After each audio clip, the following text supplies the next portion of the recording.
Welcome back to Marvel Zombies X-Men Resistance. We're playing the MH1 scenario, the second scenario in the book for X-Men Resistance called Breaking and Entering. Alright, everyone lost all their power last time because of these awful brute units. And a couple of runners on the board. We need to, and some walkers. I think we're going to start with Wolverine. Wolverine is not a happy boy. Never has been, but that's part of his character. Alright, of course Wolverine has 3 actions. He's still in the blue zone. So he starts off by getting 1 power. And then we're going to see, we're going to zoom down a little bit here. We're going to see what he's up to for his first of 3 actions. Alright, so Wolverine has a heroic trait. Resourceful. And it says discard before attacking, gain +1 range. Normally he is a melee character, but now he has +1 range on his first attack. He's going to be attacking this zone. He's going to spend the 1 power that he just got to add to his attack. He normally rolls 3 dice, but by using his 1 power, he'll be rolling 4 dice, hitting on a 4+, and he's got exploding dice, so any 6 he rolls gets to roll another die. So yeah, normally he's 0 range, but because we just used our that heroic trait, he has a range of 1. So he's going to be rolling 4 dice, hitting on a 4+. Come on, Wolverine. Alright, 4 dice, hitting on a 4+. Oh, we can see that nicely. And he has exploding dice. Come on, let's start taking it. And for priority, we have to hit the walkers first.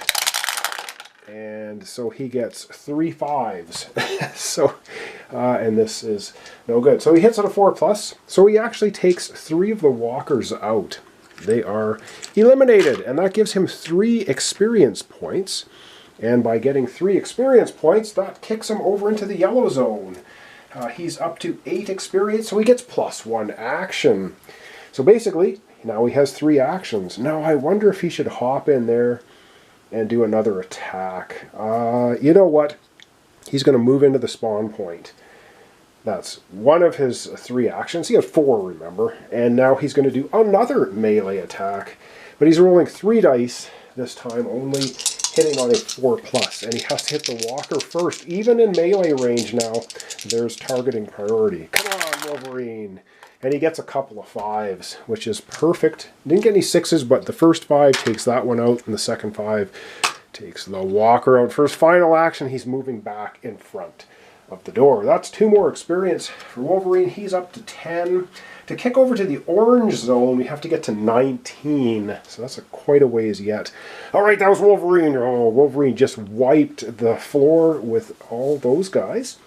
I gotta zoom out. We gotta figure out who's going next. And I think we're going to have Rogue going next. She's sitting right here with 3 brutes. And her nice special ability, she gets 1 power, so I forget that. And we'll take a look at her card. So her special ability is all enemies suffer -1 toughness to a minimum of 1 against your mighty punches. So these guys normally have like basically 2 toughness. Now they have 1 because Rogue is going to just knock their lights out. She rolls 2 dice hitting on a 3+.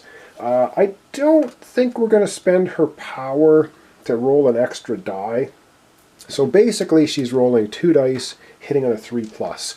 Come on, Rogue, start knocking some heads. And she's got 3 actions. Whoa! One of them goes flying.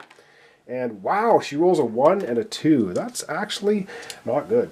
That was her first attack. And you know what? She's going to spend her 1 power. She's just warming up. So for her second attack, she'll be rolling 3 dice, hitting on a 3+. And this time she takes out 2 of them. Now this 2 hits, but remember, these guys are -1 toughness, so she takes out 2 of them. She still has an action remaining. That's going to give her 2 experience points, and that clicks her just into the yellow zone with 7 experience. She gets another action. So she actually has 2 actions remaining.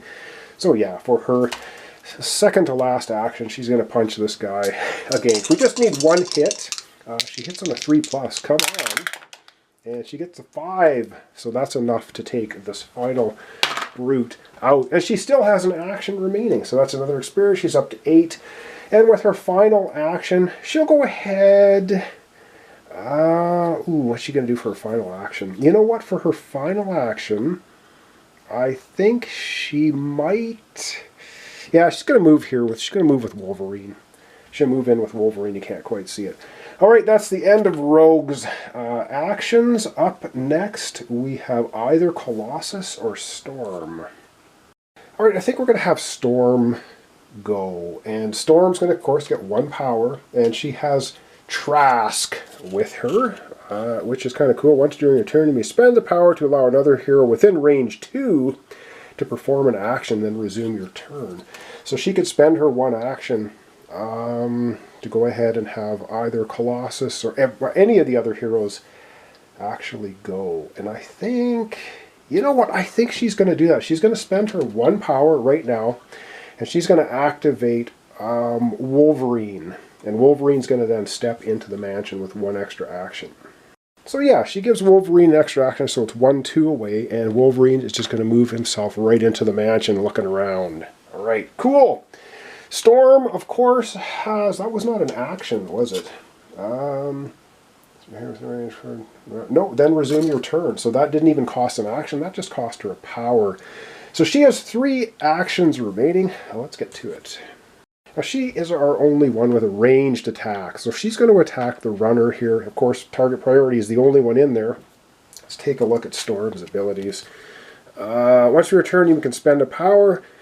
Select a zone within 1 range, move all enemies to an adjacent. So we don't need to do that. She's just going to do a ranged attack. She rolls 2 dice, hits on a 3+. She has no power left because she spent it already. But she's going to be attacking this runner. I'm going to try and take this runner out. That'll clean every zombie off the board if she gets it. It's not going to put her into the yellow zone though, which is, she'll be the only one who's not in the yellow zone. But okay. She rolls a 4 and a 5, so she uses her lightning bolt and absolutely blasts the runner. So boom, that's an experience point for her. She's up to 6. She's almost to yellow, but not quite. She's got 2 actions remaining. So let's figure out what she wants to do with her 2 actions. Okay, for her 2 actions, she's going to go 1 to here, and her second action will be to gain 1 heroic trait. And you can only get 1 heroic trait on your turn, so you can't get more than 1. So she gets resourceful, discard before attacking, gain +1 range. I did shuffle these, so there we go. She also gets resourceful, so now she can have a range of 2 from here. That's pretty cool. She can actually hit that spawn point from here. Nice. We also have the hand, the Sentinel hand, that we can use, and that's range 0 to 2 as well. So depending what spawns there, we might have Storm doing a bunch of attacking there next time. Alright, that was Storm's go. Up last is Colossus. He is in the yellow zone, so he's going to get 4 actions. And you know what Colossus is going to do? I think he's going to go down there and he's going to save Maria Hill. Alright, so for his 4 actions, of course he starts off, gets 1 power. Let's not forget that. He's going to go 1, 2, 3. Yeah, I know, he's in a spawn point. And for his 4th and final action, he will save Maria. So I don't think it matters if they are hidden.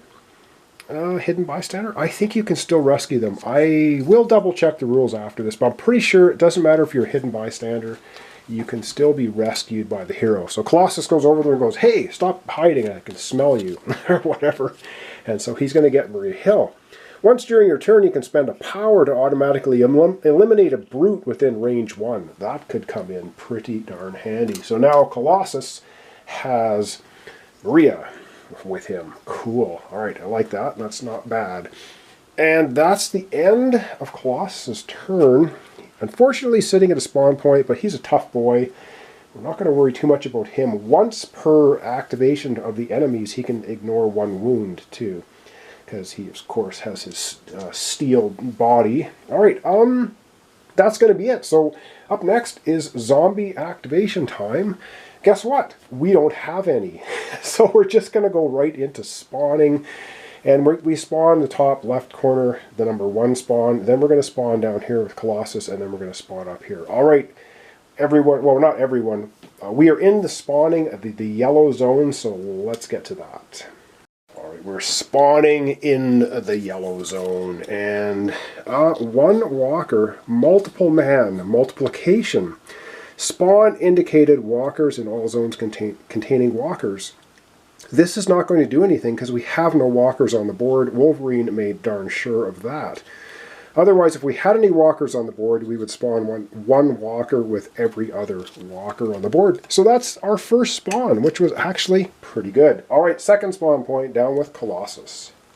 All right, Colossus is here by himself. What do we have for a spawn in the yellow? Oh my god! Okay. Yeah, we get 6 walkers down here with Colossus. I don't even think they're going to fit on the space. So Colossus is possibly going to have a little bit of fun in the next episode. 6 walkers and 1 Colossus. Wow. Okay, we do have 1 more spawn point left though. Let's get to that. And our final spawn point is the blue one, which is activated when we took the blue objective token, which then allowed us to open the blue door. It all makes sense. All right, our final spawn point in the yellow is going to be 3 runners showing up there. Yes, things ramp up pretty heavily in this version of Zombicide, Marvel Zombies. All right, 3 runners. Wow. Okay. Yeah. There you have it. All right, we're going to zoom out and we're going to wrap up our episode for today. All right, that's going to wrap up our episode for today. Colossus might be in a wee bit of trouble. What does he have for an attack? He rolls 2 dice, hits on a 3+. He's going to end up having 2 power, so he could, on his first attack, he could roll 4 dice hitting on a 2+. I think he's going to be able to fight his way out of there. We hope. If not, things could get interesting. All right, so thanks so much for watching along. Thanks for your comments, subscriptions, likes, dislikes, anything at all. I appreciate. Marvel Zombies X-Men Resistance. We're playing with Colossus, Storm, Wolverine, and Rogue. We have 1 more objective to take up here. Once we take that one, everyone gets 5 XP, and then we all have to get to the exit to win the game. Thanks so much. See you tomorrow. Continuation Marvel Zombies X-Men Resistance. We're playing the second scenario, Breaking and Entering. But of course, one little correction here at the end of the episode. When Colossus rescued the bystander, he gets full power. That's what happens when you rescue a bystander. So he's right up to full power at 4. Just, I thought I would throw that out there because I forgot. I think Storm rescued the bystander last time, but then of course the brutes ran over everybody and took all their power away, so she lost all of her power anyhow. But yes, when you rescue a bystander, you get full power. Forgot about that. Thanks so much. See you tomorrow. Continuation X-Men Resistance Marvel Zombies.